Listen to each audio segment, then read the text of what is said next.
Hey, this is Mark Henry, author of Dancing with Energy, Healing, Magic, and Mysticism. Well, today I want to talk a little bit about the occult roots of Halloween.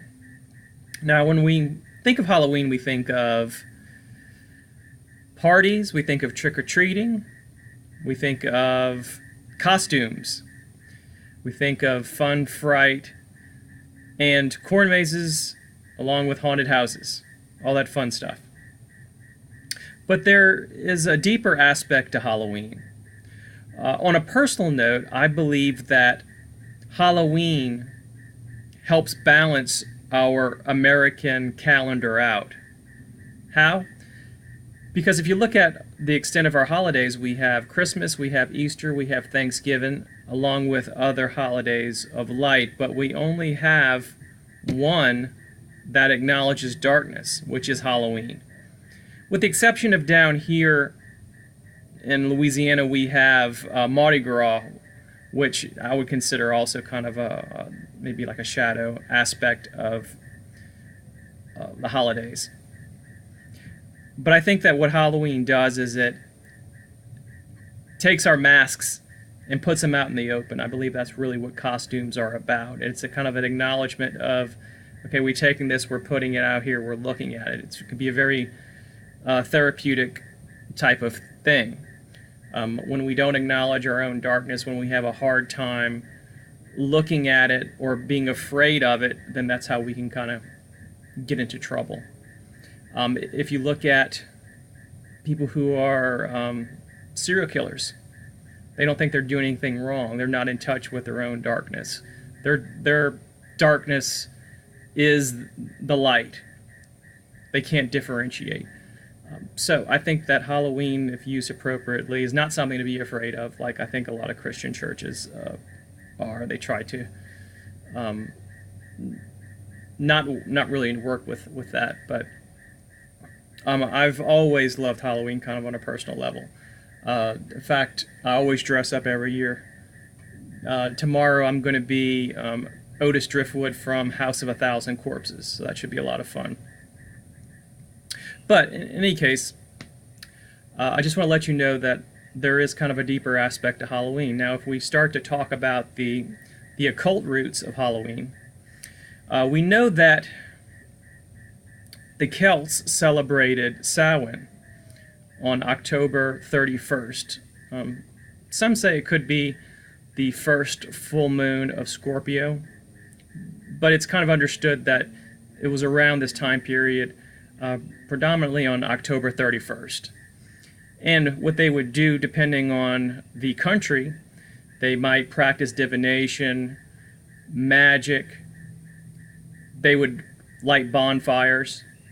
It was showing the season was to indicate the end of the harvest and the beginning of the darker aspects of the year. Darkness as in, getting close to winter. So it was a very nature-oriented festival, and there was some occult practices involved. Now, what I find interesting too is that around this time period, you also have the Mexican Day of the Dead, where they honor and pray for their departed loved ones and friends. So they have that. Also, during these festivals, there would be communication with the spirits of the dead in Samhain. So you have this focus on the deceased and communication with the deceased, and I find it kind of interesting how this all kind of comes together.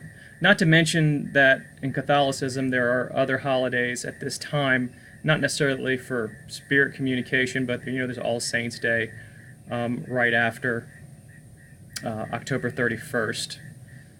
Honoring the saints. So there are a lot of spiritual celebrations and honoring of spirits during this time period.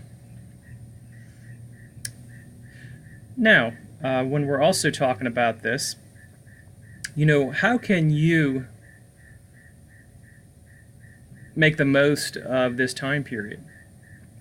Well, one thing that you can do is to practice divination. Bring out your tarot cards, your I Ching.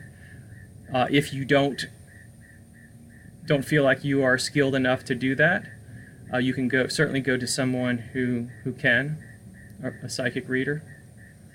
Another thing you can do is to go and practice magic, of course. Something else that you can do is perform a self-initiation and actually practice the Samhain ritual, honoring that darker aspect of the year, honoring the crone aspect of the triple goddess. Again, that's another thing about the Samhain, is that at this time period, there's the triple goddess is the mother, maiden, and the crone. The crone is the older woman aspect who is going to be the wisest part, and would be the one. That is how the divination and the wisdom and the magic and stuff is connected. So you could self-initiate and do a brief ritual to align yourself with the energies of Samhain. Another thing that is said about Samhain is that the veil between the material world and the spiritual world are the thinnest. So they believe that at this time period, this is where you're going to have the best communication with divination and communicating with spirits, because it's like a doorway is opening up and the spirits can go back and forth. It's considered a liminal state. Liminal because it is the end of the Celtic year and the beginning of the new year. They followed a lunar calendar, so through moon cycles. So it was like about a 28-day cycle with 13 months. And it ended on October 31st and transitioned into November 1st. So that is why you have that transition is supposed to be kind of a powerful period, a time between time, where there is timelessness, where one can easily communicate with the dead. So that's about all I have for you today. It's kind of a quick rundown on Halloween and I guess some of my thoughts about it and briefly where it comes from. So I hope to see you in a future video, and please subscribe and like. I'll leave some links and descriptions and stuff at the bottom. See you later.